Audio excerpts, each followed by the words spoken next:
Hi everybody, welcome to Cameras and Cats. Today I'm so excited because we're going to talk about the Kodak Duaflex Camera. This is the first time I've ever used this camera and we are in Lisbon, Portugal. We're down in the main square and it's absolutely beautiful. And I'm about to go see Taylor Swift today, which is super exciting. So yeah, today I'm going to talk about this and show you some of the photos that we took with our very first roll. And yeah, so stay tuned.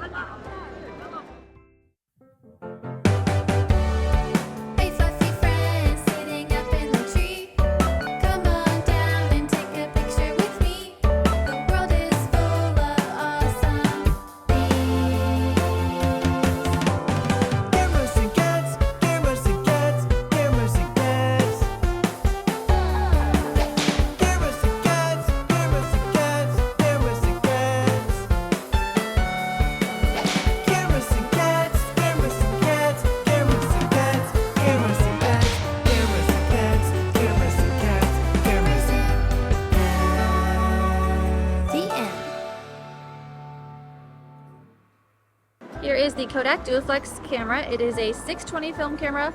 It was first made in 1947, so it's very, very old. I'm not even sure where I got this. People just give me cameras all the time.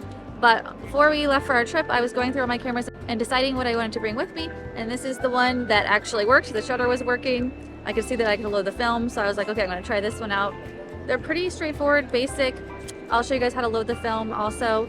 Once you get the hang of it, it's not that scary, but at first it's kind of intimidating.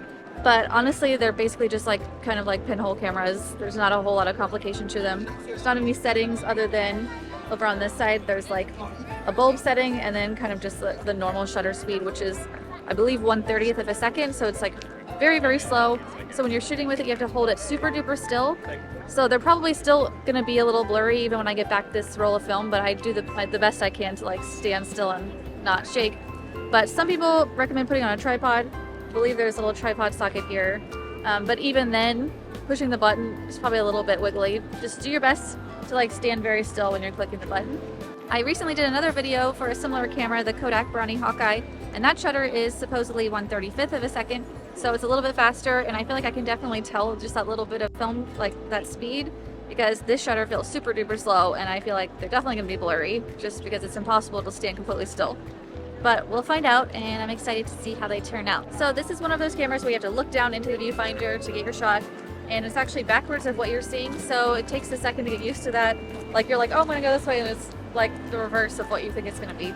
You have to take your time really and compose your shot and make sure it's straight, because it's very easy for your photo to be kind of like wonky and off to the side. But just take your time, go slow, be patient, which is very hard for me, but these cameras actually help me learn some patience, which is nice. I got the roll of film from the Film Photography Project.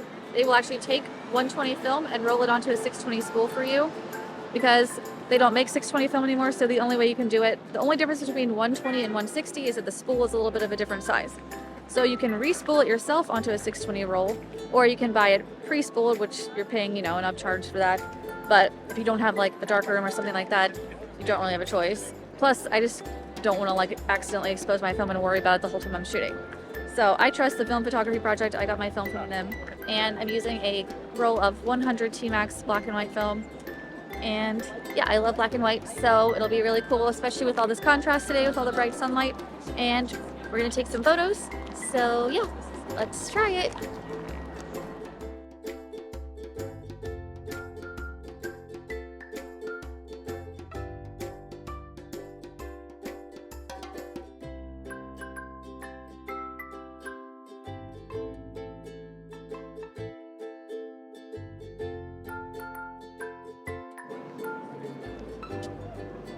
The first one. See what happens.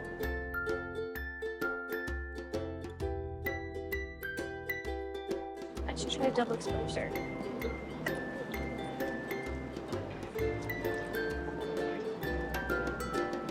You see that this thing.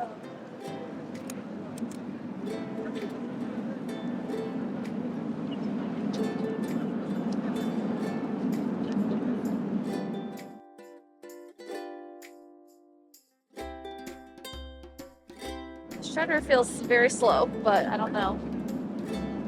It is old as crap. It's very old.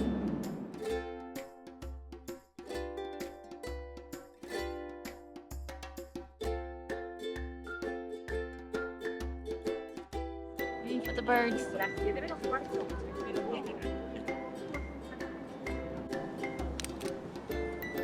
Took it. Did you get them? I hope so. Maybe one bird. Got one bird.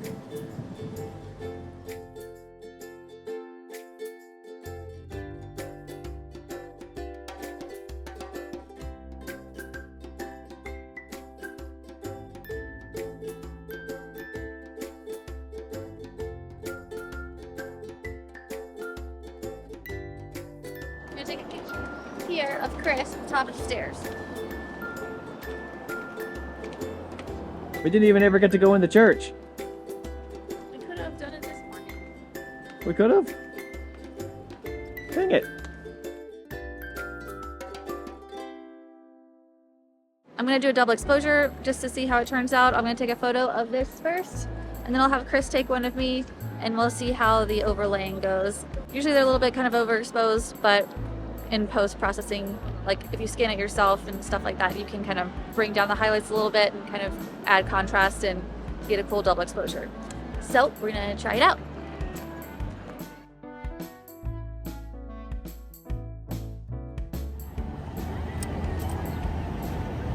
Okay, you're trying to take one of me.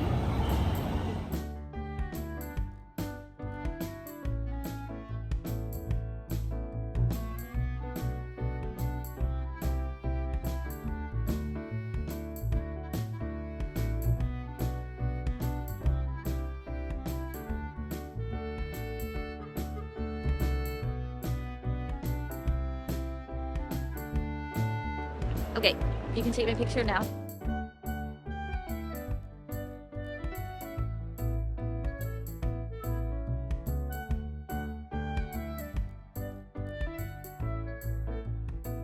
Wait, I'm gonna take one.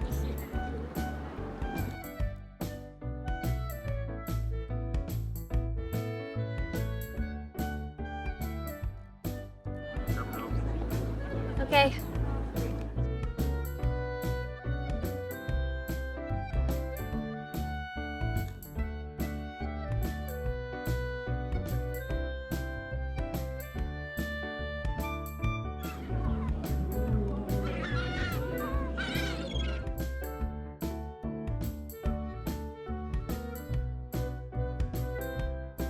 Okay, here we are at the Jerónimos Monastery, and it's giant. It's large.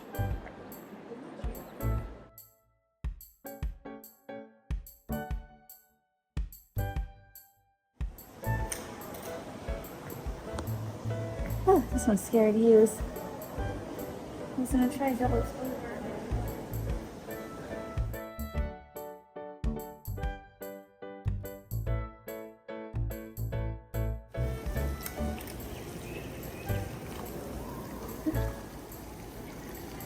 Spool.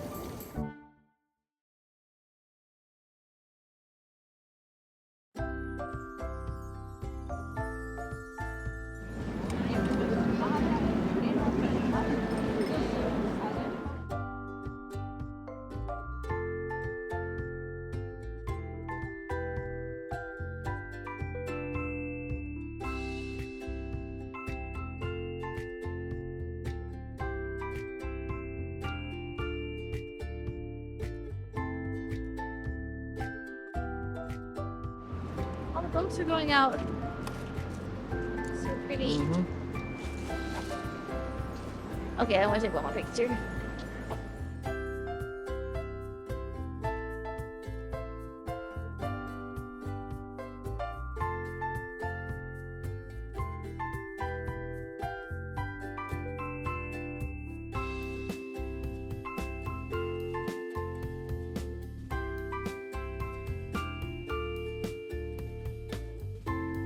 All we've eaten is meat and cheese and bread.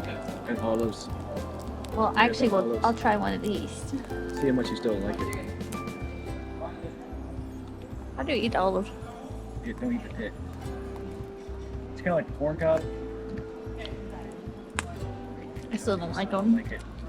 Right. But thank you. Thank you. It's super old, probably from around the 50s. I'm not exactly sure. I should probably figure that out first before I do the review. 1/5 of What would that be? 1:30. I don't know. That little. I don't know how to say that. Should wait till sunset for this crap. Smile.